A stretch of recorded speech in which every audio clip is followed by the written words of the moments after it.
बंगाल की सरजमीन की एक वीडियो मिस्टर योगी आदित्यनाथ की बड़ी तेजी के साथ वायरल हो रही है।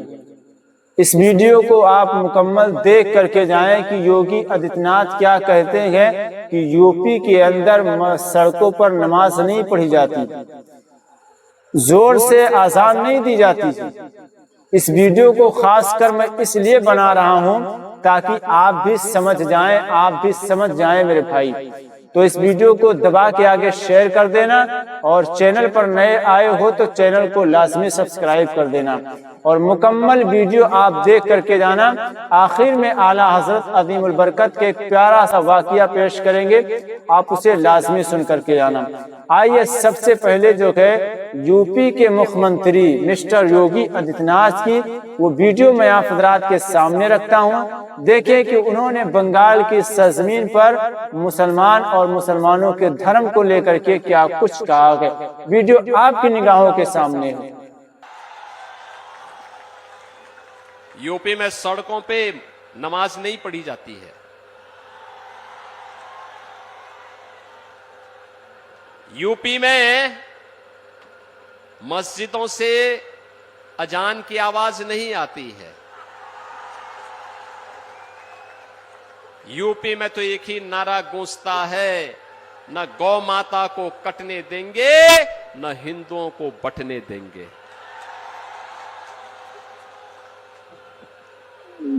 वहां पर अनुसूचित जाति हो या जनजाति, प्रजापति समुदाय हो या फिर कुम्हार हो या कुर्मी, किसी भी जाति का हिंदू है वह सुरक्षित भी है और समृद्धि के नित नए सोपान को प्राप्त कर रहा है।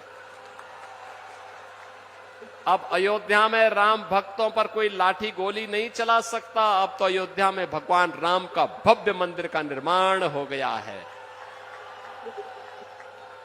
आयोजन कैसे होने चाहिए? प्रयागराज महाकुंभ आपके सामने उदाहरण है, कितना भव्य और शानदार आयोजन। और मुझे बताया गया कि पुरुलिया के कुमार समुदाय के लोग श्री ज्योतिर्मय सिंह महतो जी के नेतृत्व में प्रयागराज महाकुंभ में गए थे।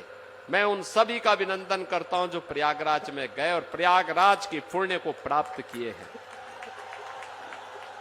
बहनों और भाइयों, ये हमारा दायित्व है। विरासत का संरक्षण करके ही हम विकास कर सकते हैं और उसी विकास की प्रक्रिया को आगे बढ़ाने के लिए आज मैं जयपुर में आपके पास आया हूं, आपका आह्वान करने के लिए।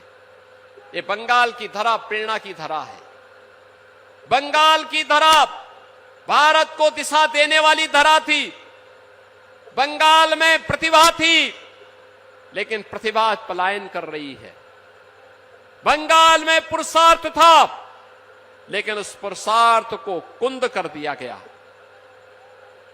बंगाल में वह सब कुछ था जो बंगाल को भारत के अंदर लीडरशिप देने का मादा रखता था, लेकिन बंगाल को एक साजिश के तहत पहले कांग्रेस ने, फिर कम्युनिस्टों ने, अब टीएमसी ने अव्यवस्था, अराजकता और गुंडागिर्दी का अड्डा बना दिया है। बहनों और भाइयों, मैं आपका आह्वान करने के लिए आया हूं। याद करना, कभी बंगाल की धरती से निकला वंदे मातरम भारत की आजादी का अमर मंत्र बन गया था। और आज मैं आपका आह्वान करने के लिए आया हूं। वंदे मातरम ने भारत को आजाद कराया था। यह वर्ष वंदे मातरम के 150 वर्ष पूर्ण होने के वर्ष है। और इस अवसर पर मैं कहूंगा कि हमें वंदे मातरम मैं समझ भी गया कि आपने वीडियो को मुकम्मल देख लिया होगा और कमेंट बॉक्स में अपनी राय भी दे चुके होंगे। अगर अभी तक आपने नहीं दिया है तो कमेंट बॉक्स में अपनी राय लाजमी दे दें। जब यूपी के मुख्यमंत्री जी अपनी राय दे रहे हैं, मुख्यमंत्री होकर के अपनी राय दे रहे हैं, तो हम मेरे भाई तो हिंदुस्तानी, हमें भी तो अपनी राय देना चाहिए। हम भी अपनी राय पेश करेंगे कमेंट बॉक्स में। एक मुख्यमंत्री जो हर धर्म के लोगों, हर धर्म के मानने वालों ने उसे वोट दे करके मुख्यमंत्री की कुर्सी दी, लेकिन वो कुर्सी का गलत इस्तेमाल कर रहा है। सोचे, एक धर्म को सीधे टारगेट कर रहा है।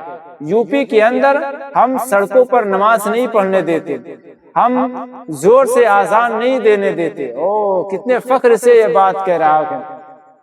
लेकिन वहीं पर दंगाई दंगे करें, पत्थरबाजी करें, वो चलेगा।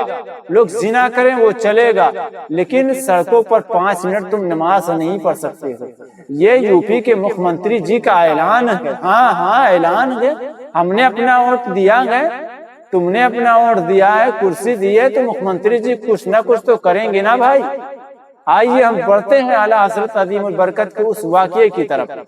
एक मर्तबा आला हजरत अदीमुल बरकत की तबीयत थोड़ा नासाज है, तबीयत थोड़ी खराब है।